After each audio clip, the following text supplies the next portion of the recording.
ಮುನಿರತ್ನ ತಲೆಕೆಟ್ಟೈತೆ ಹೇಳ್ತಾರೆ ಬಿಡಿ, ಅವನ ಮೇಲೆ ಕೇಸ್ ಆಗಿವೆ, ನಿಮಗೆಲ್ಲ ಗೊತ್ತಲ್ಲ ಎಷ್ಟು ಹೆಣ್ಮಕ್ಳು ಕೇಸ್ ಕೊಟ್ಟವ್ರೆ, ಏನೇನು ಆಗಿದೆ, ಎಷ್ಟು ದಿನ ಜೈಲಾಗಿದ್ದು ಬಂದಿದ್ರು, ಅವ್ರಿಗೆ ಬುದ್ಧಿ ಭ್ರಮಣೆ ಆಗಿ ಆ ಥರ ಹೇಳ್ತಾರೆ. ಡಿ ಕೆ ಶಿವಕುಮಾರ್ ಮೇಲೆ ಹೇಳ್ತಾರೆ. ಡಿ ಕೆ ಶಿವಕುಮಾರ್ ಯಾಕೆ ಮಾಡೋಕ್ಕೆ ಹೋಗ್ತಾರೆ ಇವ್ರಿಗೆ? ಇವರೆಲ್ಲ ಪೊಲೀಸ್ ಎಂಕ್ವೈರಿ ಮಾಡ್ಯವ್ರೆ. ಒಂದು ಹೆಣ್ಮಗ ಹೇಳ್ಕೊಂಡೈತೆ ಅಂತಂದರೆ ಆ ಹೆಣ್ಮಗಿಂತ ಇವ್ನು ಚೆನ್ನಾಗಿರೋದೆಲ್ಲ ಗೊತ್ತಿದ್ದಲ್ಲ, ಎಲ್ಲ ಹಿಂದೆಲ್ಲ ಮಾತಾಡಿರೋದು ಅವೆಲ್ಲ ಗೊತ್ತಿರ್ತವಲ್ಲ.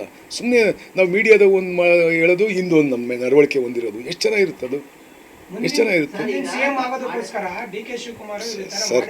ಸರ್ ಯಾರು ಸಿ ಎಮ್ ಆಗ್ತಾರೆ, ಯಾರು ಮಂತ್ರಿ ಆಗ್ತಾರೆ, ಅದು ನಮ್ಮ ಪಕ್ಷದ ಹೈಕಮಾಂಡು ಡಿಸೈಡ್ ಮಾಡ್ತಕ್ಕಂಥದ್ದು. ಅದಕ್ಕೋಸ್ಕರನ ಇವೆಲ್ಲ ಮಾಡಿಬಿಟ್ಟು ಸಿ ಎಮ್ ಆಗೋಕ್ಕಾಗುತ್ತಾ? ಇವ್ರಿಗೆ ವರ್ಚಸ್ಸು ಹೋಗಲ್ವಾ? ಇವೆಲ್ಲ ಸುಮ್ಮನೆ ಹೇಳೋಕ್ಕೆ ಯಾವುದೋ ಒಬ್ಬ ವ್ಯಕ್ತಿತ್ವ ಹರಣ ಮಾಡೋಕ್ಕೋಸ್ಕರ ಮಾಡ್ತಕ್ಕಂಥ ಅಪಾದನೆಗಳು ಬಿಟ್ಟರೆ ಇದ್ರಾಗ ಯಾವುದೂ ಸತ್ಯ ಇಲ್ಲ. ಕಾಂಗ್ರೆಸ್ ಪಾರ್ಟಿಯಲ್ಲಿರುವಂಥ ಸಚಿವರಿಗೆ ಆಗಿರುವಂಥದ್ದು ಇಂಥ ಪರಿಸ್ಥಿತಿಯಲ್ಲಿ ಕಾಂಗ್ರೆಸ್ಗೆ ಸೇರ್ಪಡೆ ಆಗಬೇಕಾದ್ರೆ ಜನ ಏನು ಯೋಚನೆ ಮಾಡ್ತಾರೆ ಮತ್ತು ನಾಯಕರು ಏನು ಯೋಚನೆ ಮಾಡ್ತಾರೆ, ಅದು ಬೇರೆ ಅದು ಪಕ್ಷದ ಮುಖಂಡರು ಮಾತನಾಡ್ತಕ್ಕಂಥಕ್ಕಿಂತ ಮೊದಲು ಯೋಚನೆ ಮಾಡಬೇಕಷ್ಟೇ.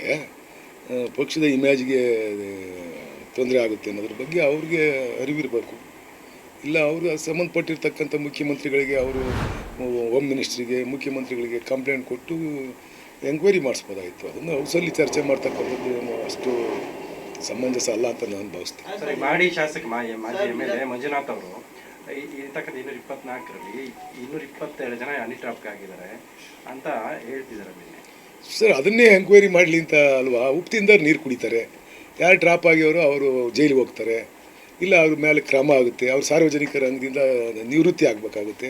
ಅದು ಎಲ್ಲೈತೆ, ಸ್ಯಾಂಟಿಟಿ ಎಲ್ಲೈತೆ ರಾಜಕಾರಣಿಗಳಿಗೆ? ಹಾಂ, ಎಲ್ಲೈತೆ ಅವ್ರಿಗೆ? ಮಾನ ಇಲ್ಲ, ಮರ್ಯಾದೆ ಇಲ್ಲ, ಗಂಟೆಗೊಂದು ಗಳಿಗೊಂದು. ಅದೇನು ಜನ ನಮ್ಮ ನೋಡಿ ನಗ್ತಾವ್ರಿ ಆ ವಿಧಾನಸೌಧದಲ್ಲಿ ಆಗ್ತಕ್ಕಂಥದ್ದು. ಹಿಂದೆಲ್ಲ ಆ ಸ್ಪೀಕರ್ಗೆ ಎಷ್ಟು ಗೌರವ ಕೊಡ್ತಿದ್ರು.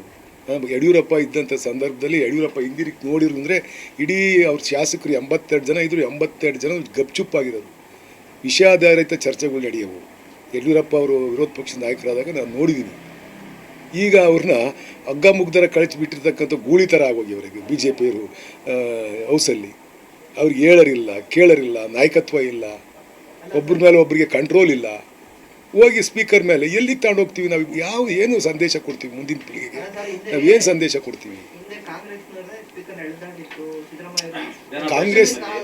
ಕಾಂಗ್ರೆಸ್ನವ್ರು ಮಾಡಿದ್ದು ಅವ್ರು ಮಾಡಿದ್ರು, ನಾವು ಮಾಡಿದ್ರು ಅವ್ರು ಮಾಡಿದ್ರು, ಇದೆಲ್ಲ ಅಲ್ಲ. ನಾನು ಹೆಂಗೆ ನಡ್ಕೊತೀನಿ ಅನ್ನೋದು ಮುಖ್ಯ ಆಗಿರ್ತಕ್ಕಂಥದ್ದು. ನಾನು ಸಾರ್ವಜನಿಕ ಜೀವನದಲ್ಲಿ ನಾನು ಕೆಲಸ ಮಾಡ್ತೀನಿ ಅಂತಂದರೆ ನಾನು ಸಾರ್ವಜನಿಕವಾಗಿ ನಾನು ಗೌರವ ಬರೋ ರೀತಿಯಲ್ಲಿ ನಡ್ಕೊಬೇಕು. ಅದನ್ನು ಬಿಟ್ಬಿಟ್ಟು ಹೆಂಗೆಂಗೋ ನಡ್ಕೊಳೋದು ಎಷ್ಟು ಔಚಿತ್ಯ ಇರುತ್ತೆ. ಚರ್ಚೆಗಳು ಎಲ್ಲಿ ಹೋಗ್ತವೆ? ನಾನು ನೋಡ್ತಾ ಇದ್ದೀನಿ, 25 ವರ್ಷದಿಂದ ನೋಡ್ತಾ ಇದ್ದೀನಿ ಹೌಸಲ್ಲಿ. ಎಂತೆಂಥ ನಾಯಕರುಗಳನ್ನೆಲ್ಲ ನೋಡಿದ್ದೀನಿ. ಅದೇ ಯಡಿಯೂರಪ್ಪ ಅವ್ರನ್ನ ನೋಡಿ ವಿರೋಧ ಪಕ್ಷದ ನಾಯಕರಾಗಿ ಅವರು ಧರಣಿ ಮಾಡೋದೇ ಕಡಿಮೆ ಇತ್ತು. ಏನಾದರೂ ಅವ್ರಿಗೆ ವಿಚಾರ ಸರಿ ಬರಲಿಲ್ಲ ಅಂತಂದರೆ ಅವರು ವಾಕೌಟ್ ಮಾಡಿ ಆಚೆಗೆ ಹೋಗೋರು. ಏನು 2 ನಿಮಿಷಕ್ಕೆ ಒಳಗೆ ಬರೋದು, ತಿರ್ಗಾರ ಚರ್ಚೆ ಮಾಡೋರು, ಚರ್ಚೆಲಿ ಭಾಗವಹಿಸೋರು. ಆ ಥರ ನಾಯಕತ್ವ ಬೇಕಾಯ್ತು ಇವತ್ತು. ನನಗೆ ನೋಡ್ತೀನಲ್ಲ, ನಾವು ಸ್ವಲ್ಪ ಕೂತ್ಕೊಂಡು ನೋಡ್ತೀನಲ್ಲ, ಯಾವ್ಯಾವೋ ಬಂದ್ಬಿಟ್ಟವೆ.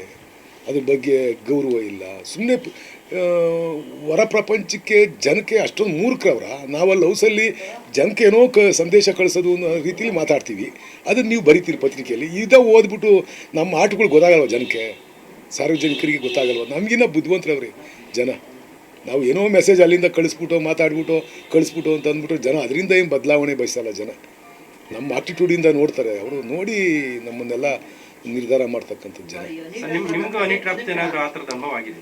ಯಾಕೆ ನಾನು ಹೋದ್ರಲ್ವೇನ್ರಿ ಹನಿ ಟ್ರಾಪ್ಗೆ? ಹೆಂಗಾಗುತ್ತಪ್ಪ ನನಗೆ?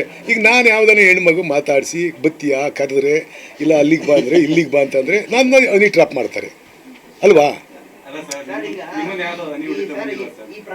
ಅವೇನು ಗೊತ್ತೇ ಇಲ್ಲ ಸರ್ ನನಗೆ, ಅದ್ರ ಗೊತ್ತಿಲ್ಲ ನನಗೆ, ಅದೇನು ಗೊತ್ತಿಲ್ಲ. ನೀವು ನನ್ನ ಕೇಳಿದ್ದು ಕೇಳ್ತಾ ಇದ್ದೀರಿ ಅಷ್ಟೇ, ನಿಮ್ಗಾಗಿಲ್ವಾ ಅಂದಿದ್ದು ಕೇಳ್ತಾ ಇದ್ದೀನಿ.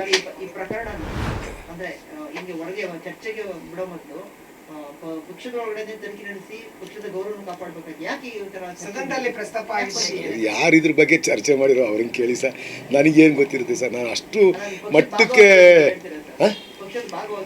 ಸರ್ ಪಕ್ಷದ ಒಂದು ಭಾಗವಾಗಿ ಪಕ್ಷದ ಒಬ್ಬ ಶಾಸಕನಾಗಿ ಅದನ್ನು ಪಕ್ಷದ ಚೌಕಟ್ಟಿನಲ್ಲೇ ಚರ್ಚೆ ಮಾಡಬೇಕು ಈ ಥರದ ವಿಚಾರಗಳನ್ನೆಲ್ಲನ. ಇದು ಆದಿರಂಪ ಬೀದಿರಂಪ ಮಾಡಿದರೆ ನಮ್ಮ ಪಕ್ಷದ ಇಮೇಜ್ ಕಡಿಮೆ ಆಗುತ್ತೆ ಬಿಟ್ಟರೆ ನಾವಿನ್ನೇನು ಇದರಿಂದ ಸಾಧನೆ ಮಾಡ್ದಂಗೆ ಆಗಲ್ಲ ನನ್ನ ದೃಷ್ಟಿಲಿ ಅಷ್ಟೇ. ಬೇರೆ ಬೇರೆಯವರ ನಾನು ಯಾರನ್ನೇ ಟೀಕೆ ಮಾಡೋಕ್ಕಾಗಲಿ ಇನ್ನೊಂದಕ್ಕೆ ಮಾತಾಡ್ತಾ ಇಲ್ಲ. ನನ್ನ ವೈಯಕ್ತಿಕ ಅಭಿಪ್ರಾಯ ನಾನು ವ್ಯಕ್ತಪಡಿಸ್ತಾ ಇದ್ದೀನಿ ಅಷ್ಟೇ.